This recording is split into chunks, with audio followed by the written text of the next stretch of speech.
Welcome back to the Dividend Diplomats YouTube channel. Got your boys Lanny and Bert, the Dividend Diplomats. There are two stocks over the last year we've been buying up for my wife that are finally coming back down in price. We're going to talk to you about these two companies. One's an aristocrat and one's a very, very large institution. I'm going to tell you why we might be buying and adding to our positions in these two companies now. Now, guys, before we do, there's one thing, maybe two things I'm asking of you before we get into these two stocks. Subscribe to this channel, dang it. We're almost at 18,000 subs, on the road to 20,000 before the year is over. We're almost there. Help us get there. Give this video a nice thumbs up. We're trying to analyze and talk to you guys about dividend stock investing and how it is the best form of investing to get you to financial freedom. Why? Because we're building passive income streams that grow automatically without us having to do the heavy lifting. That's right. So these two companies that we're going to talk about, we're going to give a quick overview for why they're coming down. And then we're going to run them through our stock screener to show the metrics. And the stock screener has three simple metrics. 1, PE ratio less than the S&P 500. 2, payout ratio less than 60%.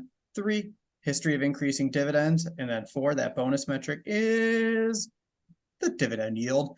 So we're going to talk about them. We're excited here, guys, because that's the goal. Build your passive income. And also, it's nice to look inward when the stock market's coming down rather than try and find a new stock, one that's outside your portfolio. You have to start monitoring a new position. It's nice to build to what you've already purchased and get a chance to lower your cost basis in those stocks. So, Bert, we got two stocks here. Do you own both stocks you're talking about? I do. Yep. Yeah, one of them we're on the journey to 100 shares if we want to. The other one, not so much. So we'll see. Let's get excited. Let's talk about this first one here. This first company, T. Rowe Price, ticker symbol TROW. Not quite the name is the same as the company. It's almost there. It's the first 4 letters. I'm not going to give this one. Why didn't they throw in the E as the question? T. Rowe, comment here if you're watching this video. Doubt that you are. But why didn't you just throw the E on the ticker? Dang it. I know, right? All right. So what happened? We've built my wife's position to 24.5 shares of T. Rowe. So it's a decent sized position. So interestingly, T. Rowe typically moves with the market. Why? Because they're an asset manager. They don't just invest in equities. They have bond funds. They manage people's 401ks. They have a lot of assets under management. In fact, they have over $1.4 trillion in assets under the bug. And the best part was it grew in July. Assets under management increased 2.14% up to 1.43 trillion from 1.40 trillion. And I did get it thinking about this though, because obviously the stock market price went up. So you'd expect their prices to jump up as well. When you looked at it though, it was interesting. Equities only make up half of their assets under management, or a little over half. Equity assets are $752 billion, which increased $20 billion from $732 billion the month before. So that was a lion's share of their increase, but I think everything in T. Rowe Price seemed to propel the stock price up. That was the moral of the story I got. It wasn't just the stock market and the equities. But yeah, you hit it on the head. Markets go up, T. Rowe Price stock goes up. Market's been coming back down. And lately, what has been happening with T. Rowe Price's stock price recently? They've come down, Lanny. You bet T. Rowe's price has come down, and that's why they're here. So let's run them through the metrics here. As of Friday, they were 107.61, forward earnings per share 7.29. That was a PE ratio of 14.76. So it discounts to the S&P 500, which is still a discount.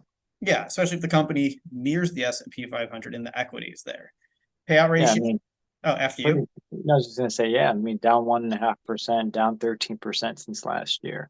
Let's look at that payout ratio. Their annual dividend is $4.88. That gives you a payout ratio of 67%.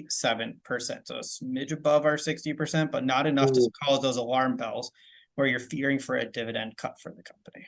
Are you grabbing the stop sign? Are you grabbing the caution sign? Or are you still pretty much sleeping well at night, Bert? I'm sleeping well because of one key fact on their balance sheet. They don't have any debt. So there's no interest expense. There's no debt repayments coming for T. Rowe Price.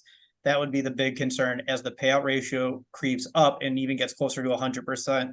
Companies typically have to make that trade-off between paying off their debt and paying off the interest on the debt versus paying dividends to shareholders. And let me tell you, one of those two always win that battle.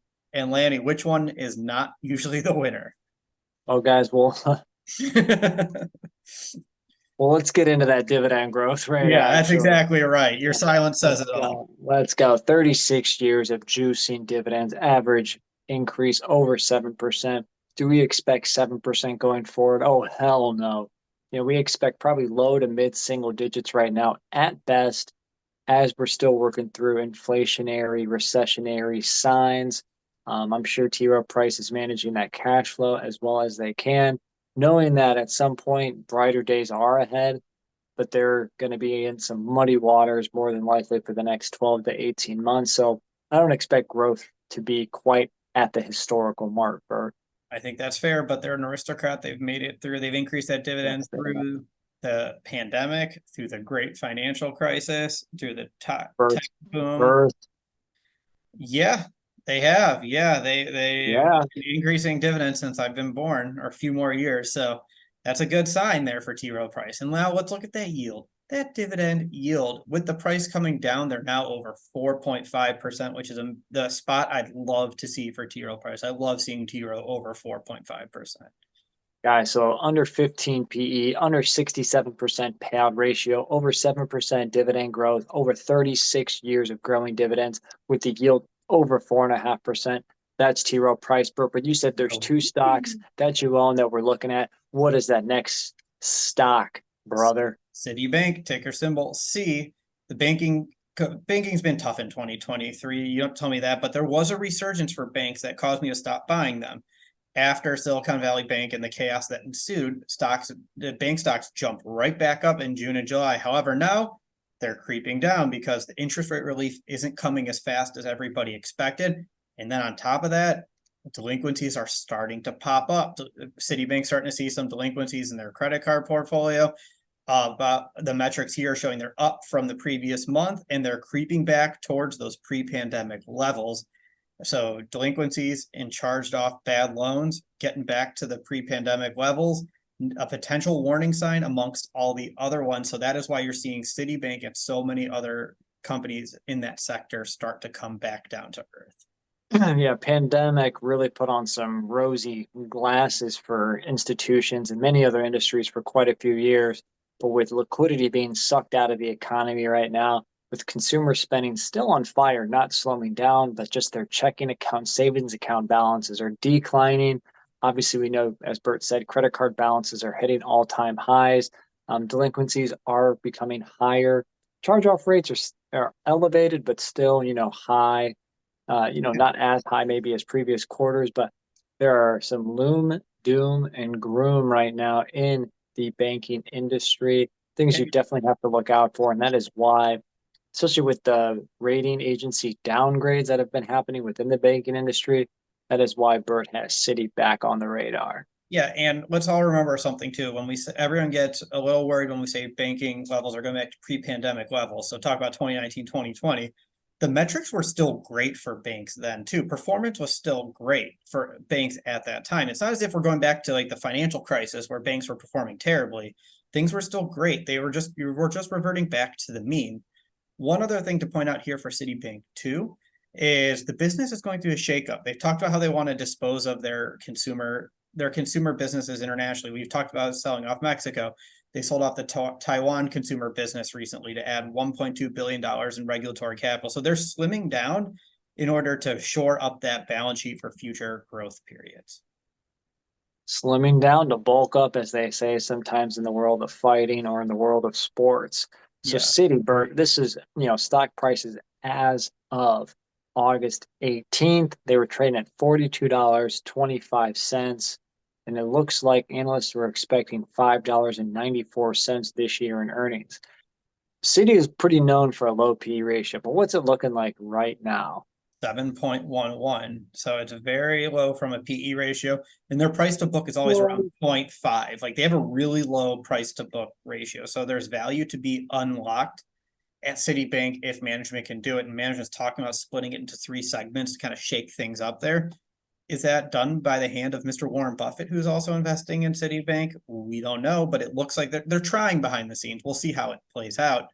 What's that payout ratio looking like, Lanny? Well, based on that expected earnings and currently where they're at 53 cents per share per quarter right now because that 4% dividend increase that they had, 36% payout ratio, guys. This is pretty low, below our zone of 40%. So I think we shouldn't see any dividend cuts, coming at all from Citi. We just got a raise, so they'll be at least willing to pay the dividend. And hey, hopefully they keep the raises coming in 2024. Yeah, that'd be great. They've increased it for 1 year. They do have a 5-year dividend growth rate of 7.88% because they had a really high, nothing, nothing, nothing, nothing, 4% increase. So that's how you get an average of 7.88 with a 1-year dividend growth streak. So, I mean, it's been pretty well known what's going on with the dividends in the banking sector, so we don't really need to harp on it. Lanny, their yield also crossed a big threshold here. T. Rowe is at 4.5%. What was the Citibank threshold that caught my attention?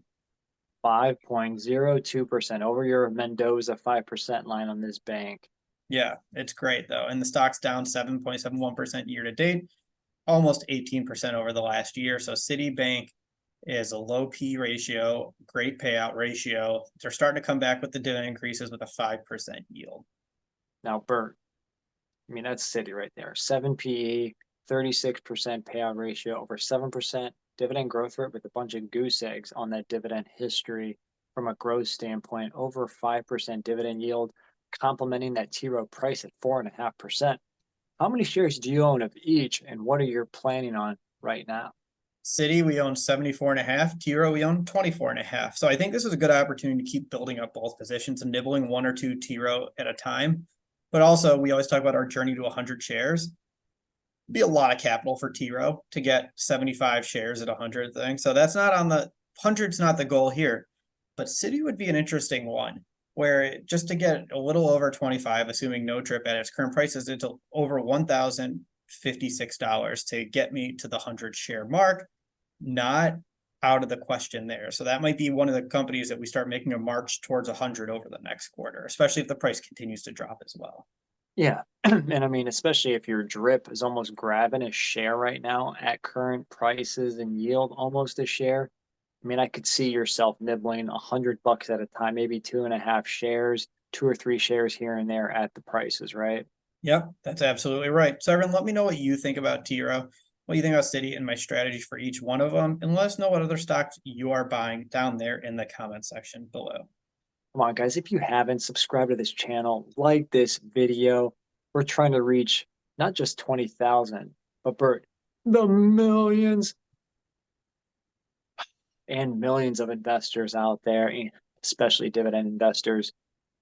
Guys, if you're not with us, by the way, you're against us, Jack. That was Bert and Lanny from the DD. Over and out.